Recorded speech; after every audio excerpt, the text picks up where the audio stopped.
Okay. Okay. Yeah. All right then. I help people find solutions. So you need to niche down, you need to focus. My aim is to put Chiang Mai on the international business map. Welcome to Nippon Podcast, where is the local meet global. Okay, my name is Lona Andersen. I'm a business strategist. Where I'm from Chiang Mai, right? This is my town. This is where I live, and this is the best place I've ever lived in, and I have lived all over the world. Wow, that's nice. So actually, where you used to live before you moved to Chiang Mai?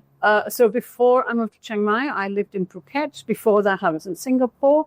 Before that, I was in Switzerland, Luxembourg, Lisbon, US, South America, Africa, all over Asia. Oh my gosh! Yeah, I've had an eventful life with a lot of moves to many different countries across the world. I've worked in just about every country. And what bring you to Chiang Mai?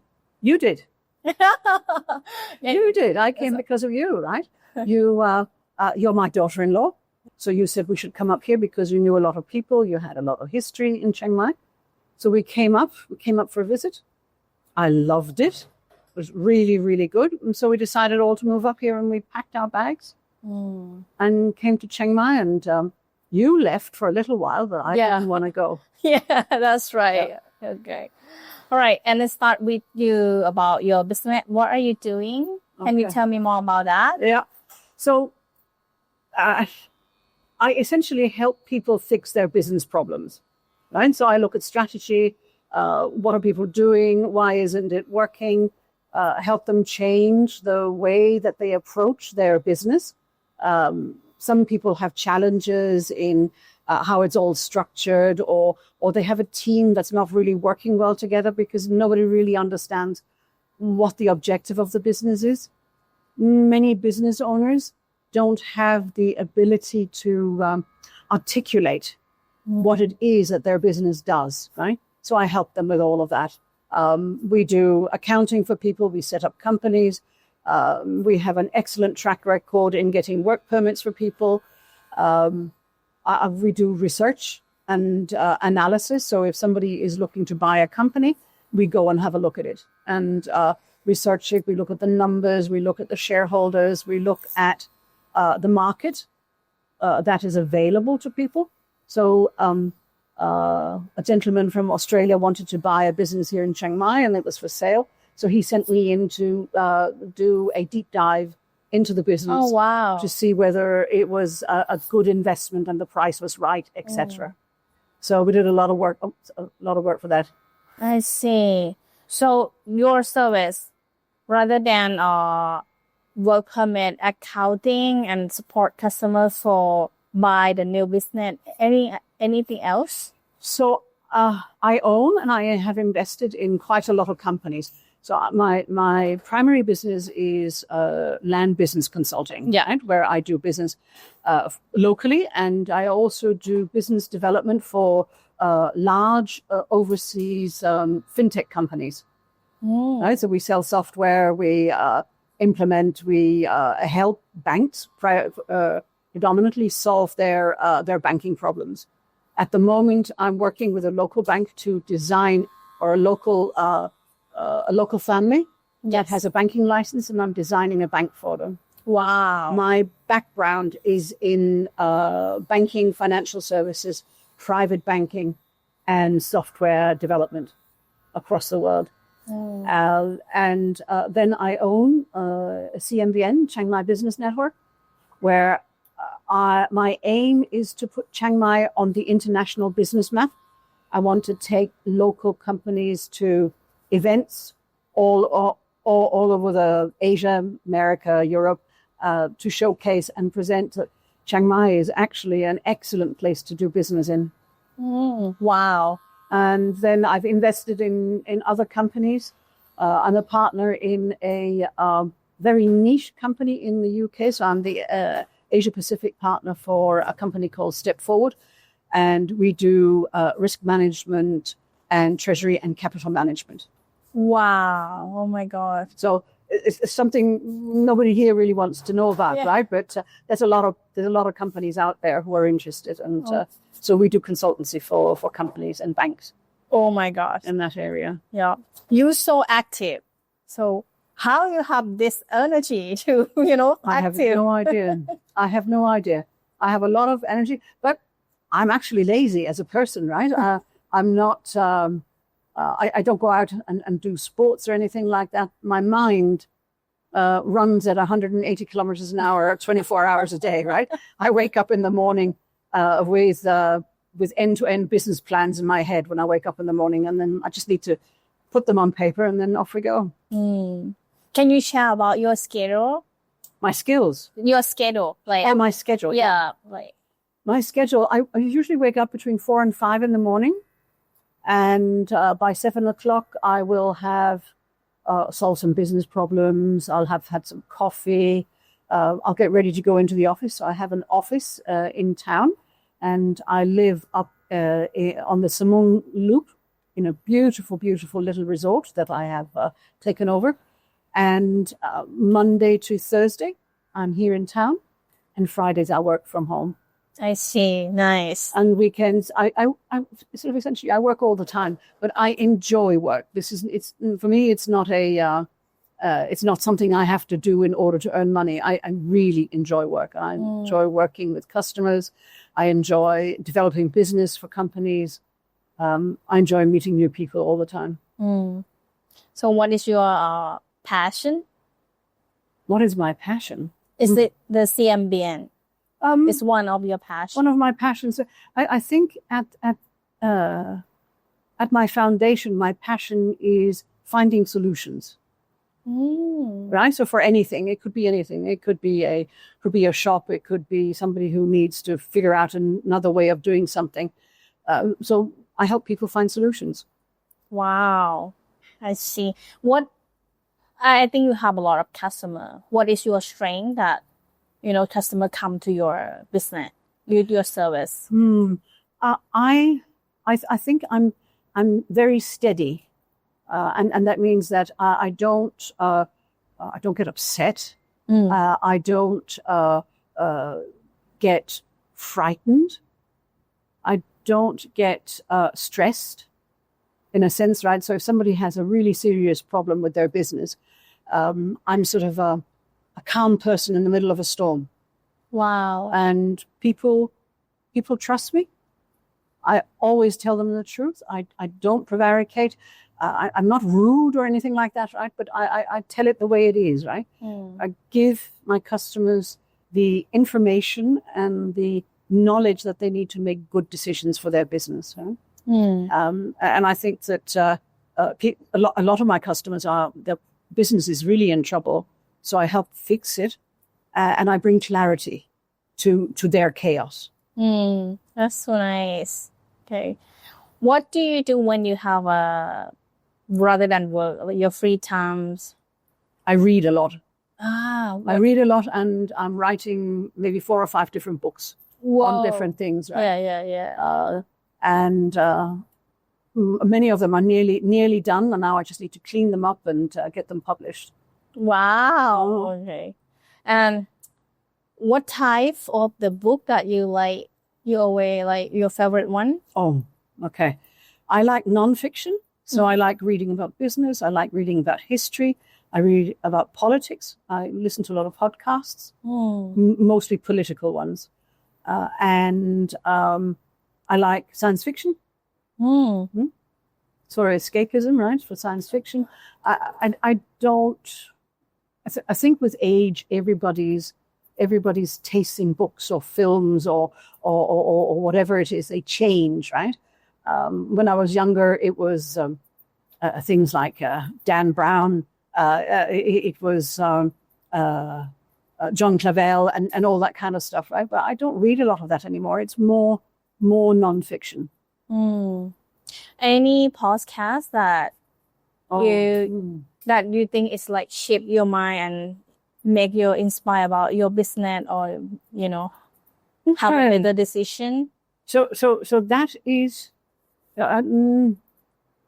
None really, because the podcasts I listen to, they're informative. They're about politics. They're about geopolitics, and they don't really inform anything about how I do things differently. I right? see. I do watch some YouTube videos of different people. There's a guy at Ogilvy, marketing company, who has a huge amount of videos, and I can't remember his name at the moment, but he is fascinating to listen to.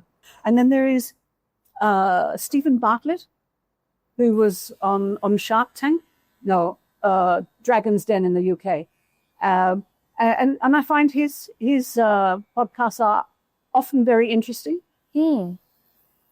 What is his content about? All about personal development. You should actually look at them.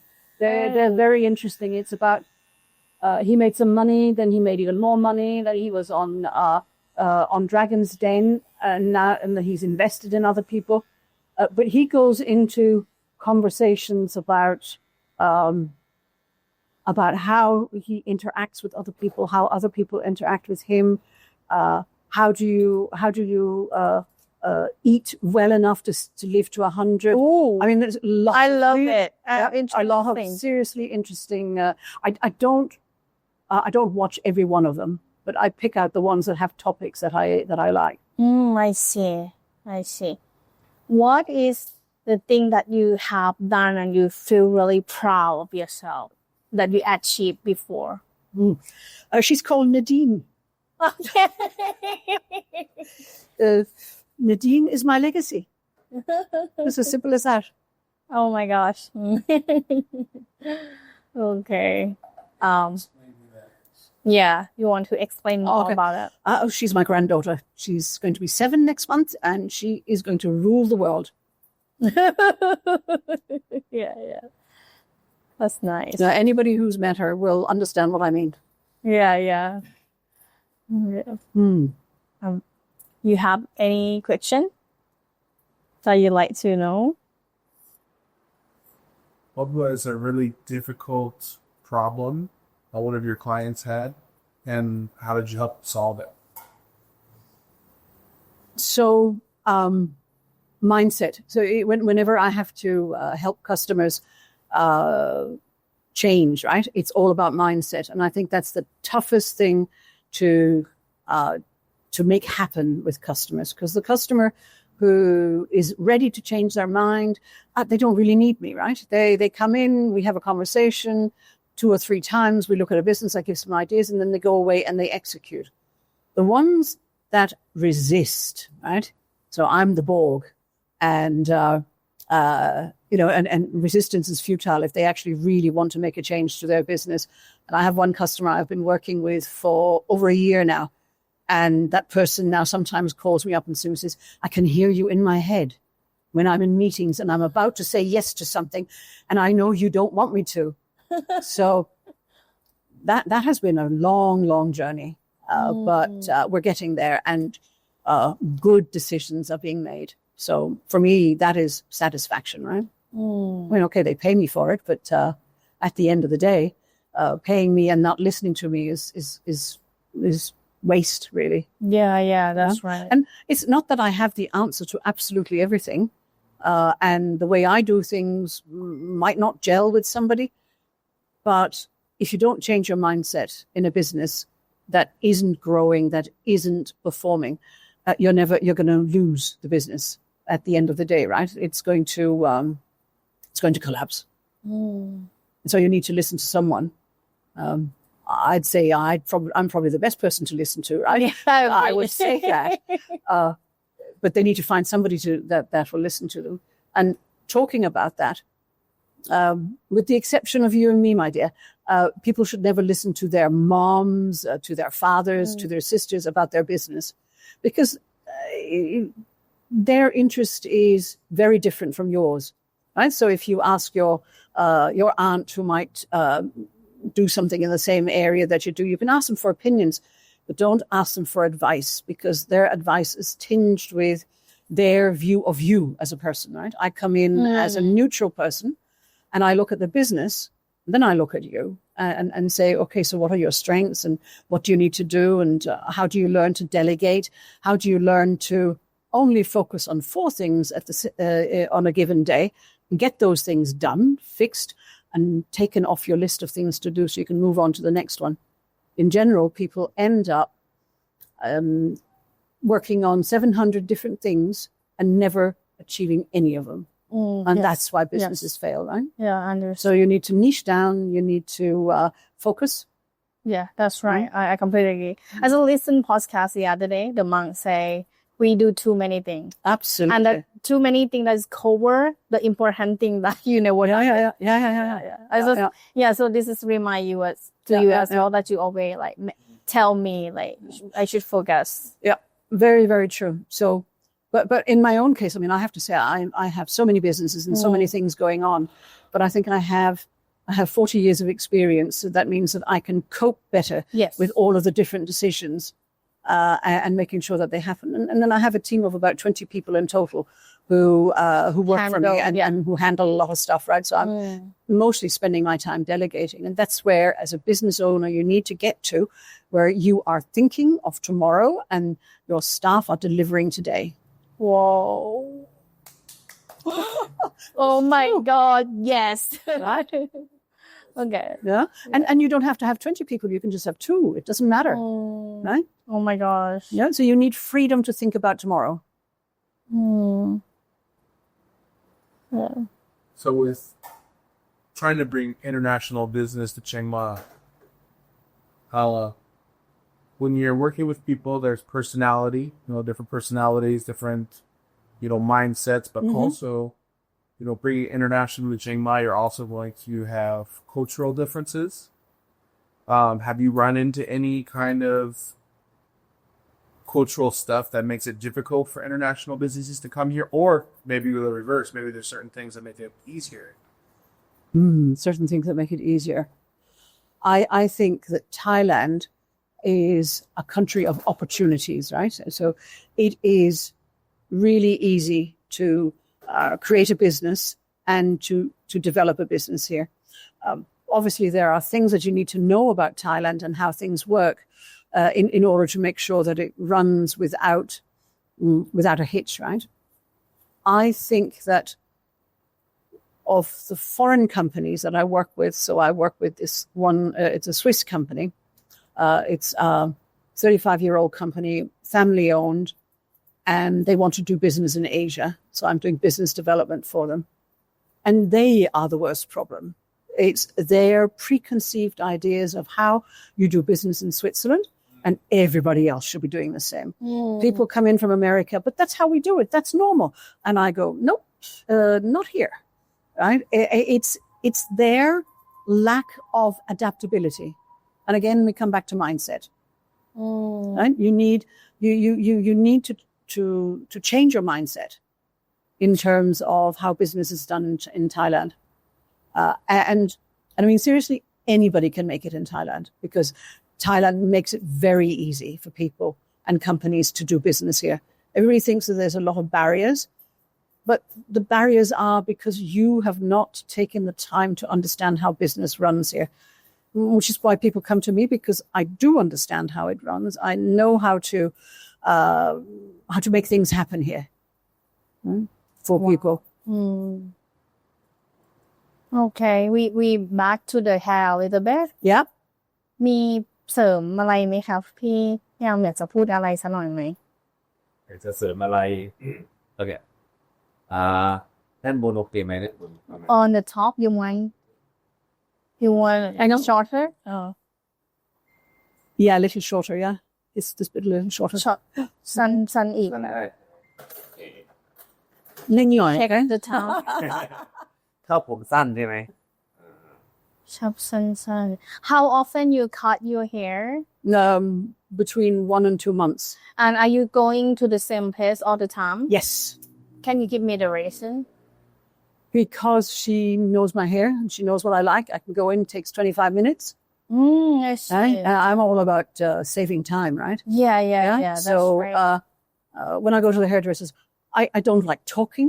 Yeah. We're talking today, but it's a different subject, right? Yeah. But I don't like going to the hairdresser and gossip and talk about things, right? Yeah. I like to close my eyes and then just let her get on with it, right? So I've been going to the same lady. You introduced me to them. Yeah. And I've been going to the same lady for 5-6 years now. Yeah. The thing that I hate the most is being sitting in a chair and then somebody wants to talk to me about something, right? And when they ask me where I'm from, and then it's always the same conversation. Yeah. I like silence. I see. อย่างที่คุณเคยตัดที่ประเทศเขาอะครับช่างเมืองไทยอะแตกต่างกันไหมนะ He has a question.